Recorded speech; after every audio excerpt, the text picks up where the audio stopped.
എല്ലാവർക്കും ഒപി ന്യൂസിൻ്റെ 12ാമത്തെ എപ്പിസോഡിൽ സ്വാഗതം.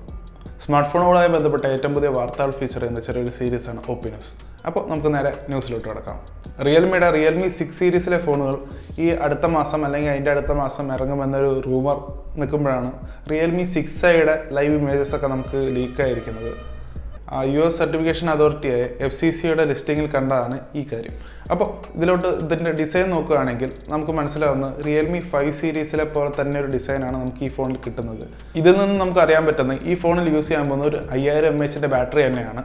പക്ഷേ ഒരു ചേഞ്ച് ഉണ്ട്. അതെന്താണെന്ന് വെച്ചാൽ നമുക്ക് ഇത്തവണ ഒരു 18 വാട്ടിൻ്റെ ഫാസ്റ്റ് ചാർജിങ് നമുക്ക് ഈ ഫോണിലൂടെ ലഭിക്കുന്നുണ്ട്. പിന്നെ മൈക്രോ USB പോർട്ട് മാറ്റിയിട്ട് Type-C പോർട്ടും തരുന്നുണ്ട്. പക്ഷേ എന്തൊക്കെയായിരുന്നാലും ആ ഒരു HD+ ഡിസ്പ്ലേ എങ്കിലും മാറ്റി ആ ഫുൾ HD ഡിസ്പ്ലേ വെച്ചാൽ മതിയായിരുന്നു ഇതിലെങ്കിലും.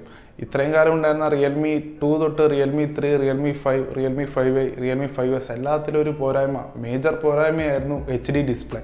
അപ്പോൾ അതൊന്നും മാറ്റി ഫുൾ HD+ ഡിസ്പ്ലേ ആയിരുന്നെങ്കിൽ കിടിലമായിരുന്നേനെ. എന്തായാലും കൂടുതൽ ഡീറ്റെയിൽസിന് വേണ്ടി നമുക്ക് വെയിറ്റ് ചെയ്യാം. വിവോയുടെ Z സീരീസിലെ അടുത്ത ഫോണായ വിവോ Z6 5G എന്ന ഫോൺ ചൈനീസ് സർട്ടിഫിക്കേഷൻ അതോറിറ്റിയായ ടെനായി ലിസ്റ്റ് ചെയ്തിരിക്കുകയാണ്. അപ്പോൾ അതിൽ നിന്ന് നമുക്ക് എന്തൊക്കെ അറിയാൻ പറ്റുന്നു എന്ന് നോക്കാം. ഈ ഫോണിൽ ലഭിക്കാൻ പോകുന്നത് ഒരു 6.57 ഇഞ്ചിൻ്റെ അമോലഡ് ഡിസ്പ്ലേ ആണ്. SoC ഏതാണെന്ന് വെച്ചാൽ സ്നാപ്ഡ്രാഗൺ 765G ആണ്. അതൊരു 5G പ്രൊസസ്സർ തന്നെയാണ്. പിന്നെ ക്യാമറയിലോട്ട് വരുമ്പോൾ ഒരു 48 മെഗാ പിക്സലിൻ്റെ കോഡ് ക്യാമറ സെറ്റപ്പാണ് നമുക്ക് ലഭിക്കുന്നത്. പ്രൈമറി ക്യാമറയായിട്ട് 48 മെഗാ പിക്സലിൻ്റെ സോണി സെൻസറും സെക്കൻഡറി സെൻസറായിട്ട് ഒരു 8 മെഗാ പിക്സലിൻ്റെ അൾട്രാവൈഡ് സെൻസർ, പിന്നെ ഉള്ളത് ഒരു 2 മെഗാ പിക്സലിൻ്റെ മാക്രോ സെൻസറും ഒരു 2 മെഗാ പിക്സലിൻ്റെ ഡെപ്ത് സെൻസറും. ഫ്രണ്ടിലോട്ട് വരികയാണെങ്കിൽ ഒരു 16 മെഗാ പിക്സലിൻ്റെ സെൽഫി സെൻസറും. ഇതിനു മുമ്പ് ഇറങ്ങിയ Z സീരീസിലെ ഫോണുകളൊക്കെ ഇന്ത്യയിൽ നല്ല രീതിയിൽ വിറ്റുപോയതുകൊണ്ട് തന്നെ ഈ ഫോൺ വൈകാതെ തന്നെ ഇന്ത്യയിലോട്ടും വരും എന്ന് നമുക്ക് പ്രതീക്ഷിക്കാം. എന്തായാലും അടുത്ത ന്യൂസിലോട്ട് കിടക്കണമെന്ന് ഒരു കാര്യം പറയട്ടെ. നിങ്ങൾക്ക് ഈ വീഡിയോ ഇഷ്ടപ്പെട്ടാൽ ലൈക്ക് ചെയ്യാൻ മറക്കരുത്. പോരാത്തതിന് സബ്സ്ക്രൈബ് ചെയ്യുക. ഇതുവരെ സബ്സ്ക്രൈബ് ചെയ്തിട്ടില്ലെങ്കിൽ ആ സബ്സ്ക്രൈബ് ബട്ടൺ ഒന്ന് ക്ലിക്ക് ചെയ്യുക.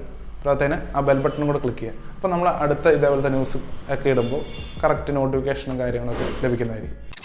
വിവോ ഈ ഇടയ്ക്ക് ക്യാൻസലായ MWC എന്ന് പറഞ്ഞ ടെക് കോൺഫറൻസിൽ ഒരു കൺസെപ്റ്റ് ഫോൺ ലോഞ്ച് ചെയ്യാൻ നിൽക്കുകയായിരുന്നു. വിവോയുടെ അപ്പെക്സ് 2020 കൺസെപ്റ്റ് എന്ന് പറഞ്ഞ ഫോൺ. അപ്പോൾ അത് MWC ക്യാൻസൽ ആയതുകൊണ്ട് ആ ലോഞ്ച് നടന്നില്ല. അപ്പോൾ അതുകൊണ്ട് തന്നെ അവരിപ്പോൾ അത് നേരെ ചൈനയിലോട്ട് ലോഞ്ച് ചെയ്യാൻ നിൽക്കുകയാണ്. ഈ വരുന്ന ഫെബ്രുവരി 28-നാണ് അപ്പെക്സ് കൺസെപ്റ്റ് 2020 എന്ന് പറഞ്ഞ ഫോൺ ലോഞ്ച് ചെയ്യാൻ പോകുന്നത്. അപ്പോൾ നമുക്ക് അതിനെക്കുറിച്ച് അറിയാവുന്ന എന്തൊക്കെയാണെന്ന് നോക്കാം. ഈ ഫോണിൻ്റെ 2 ടീസർ ഇമേജസ് ആണ് നമുക്കിപ്പോൾ അവൈലബിൾ ആയിട്ടുള്ളത്. അതിൽ ഒരെണ്ണത്തിൻ്റെ ഫ്രണ്ടിൽ 120 എന്ന് എഴുതിയിട്ടുണ്ട്. 120 ഹെർട്സ് ഡിസ്പ്ലേ ആയിരിക്കും ഈ അപ്പെക്സ് കൺസെപ്റ്റ് 2020 യൂസ് ചെയ്യാൻ പോകുന്നത് എന്നായിരിക്കും അതിൻ്റെ ഒരു ക്ലൂ. പിന്നെ നമ്മുടെ കഴിഞ്ഞ അപ്പെക്സിൽ ഒരു വാട്ടർഫോൾ ഡിസ്പ്ലേ ആയിരുന്നു നമുക്ക് ലഭിച്ചിട്ടുണ്ടായിരുന്നു. അതായത് സൈഡ് മൊത്തം സ്ക്രീനുള്ള ഒരു കേർവ്ഡ് ഡിസ്പ്ലേ ആയിരുന്നു നമുക്ക് അപ്പെക്സിൽ കിട്ടിയിരുന്നത് കഴിഞ്ഞ കൊല്ലം ഇറങ്ങിയ അപ്പെക്സിൽ. അപ്പോൾ അതുപോലെ തന്നെ ഒരു വാട്ടർഫോൾ ഡിസ്പ്ലേ തന്നെ ആയിരിക്കണം ഈ ഫോണിന് നമുക്ക് ലഭിക്കാൻ പോകുന്നത്. പിന്നെ ബാക്കിലോട്ട് വരികയാണെങ്കിൽ ഒരു ഡുവൽ ക്യാമറ സെറ്റപ്പാണ് നമുക്ക് ലഭിക്കുന്നത്. അതൊരു പ്രൈമറി മെയിൻ ക്യാമറ സെൻസറും രണ്ടാമത്തേത് ഒരു പെരിസ്കോപ്പ് ക്യാമറയാണ്. പെരിസ്കോപ്പ് സൂം ക്യാമറ ആണ് നമുക്ക് സെക്കൻഡറി ക്യാമറയായിട്ട് ലഭിക്കുന്നത്. പിന്നെ പ്രൈമറി ക്യാമറയിൽ ഗിംബൽ പോലത്തെ സ്റ്റെബിലൈസേഷൻ ഉണ്ടാവും എന്നും അതിൽ നിന്ന് നമുക്ക് വ്യക്തമാണ്. അത് എത്രയും നല്ല സ്റ്റെബിലൈസേഷനാണ് നമുക്ക് ലോഞ്ച് ചെയ്താലേ അറിയാൻ പറ്റും. എന്തായാലും കൂടുതൽ ഡീറ്റെയിൽസിന് വേണ്ടി വെയിറ്റ് ചെയ്യാം. ഈ അടുത്ത ദിവസം തന്നെ ലോഞ്ച് ചെയ്യുന്നതായിരിക്കും. റിയൽമി X50 Pro ഇന്ത്യയിൽ ലോഞ്ച് ചെയ്തിട്ടുണ്ടായിരുന്നു. അപ്പോൾ ആ ലോഞ്ച് ഇവൻറ്റിൻ്റെ കൂടെ തന്നെ അവരിനി ഇന്ത്യയിൽ ഒരു ലോഡ് പ്രൊഡക്ട്സ് ഇറക്കാൻ പോകുന്നുണ്ട്. ഒരു ലോഡ് AIoT പ്രൊഡക്ട്സ് ഒക്കെ ഇറക്കാൻ പോകുന്നുണ്ട് എന്ന് പറഞ്ഞിട്ടുണ്ടായിരുന്നു. അപ്പോൾ ആ പ്രൊഡക്ട്സ് എന്തൊക്കെയാണെന്ന് നോക്കാം. അവർ ഒഫീഷ്യലായിട്ട് ടീസ് ചെയ്ത കാര്യങ്ങളാണ്. അപ്പോൾ അതെന്തൊക്കെയാണെന്ന് നോക്കാം. Realme TV, Realme smart watch, Realme smart band, ANC earphones, smart screen, smart speakers, smart home appliances, ഇനി ട്രാവൽ പ്രൊഡക്ട്സും കൂടെ അവർ ഇറക്കാൻ പോകുന്നുണ്ട് എന്നാണ് ഒഫീഷ്യലായിട്ട് പറഞ്ഞിട്ടുള്ളത്. എന്നാലും ഈ പറഞ്ഞ പ്രൊഡക്ട്സിൽ റിയൽമി ബാൻഡ് ഈ വരുന്ന മാർച്ച് 5-ാം തീയതി അവർ പുറത്തിറക്കാൻ പോകുന്നുണ്ട്.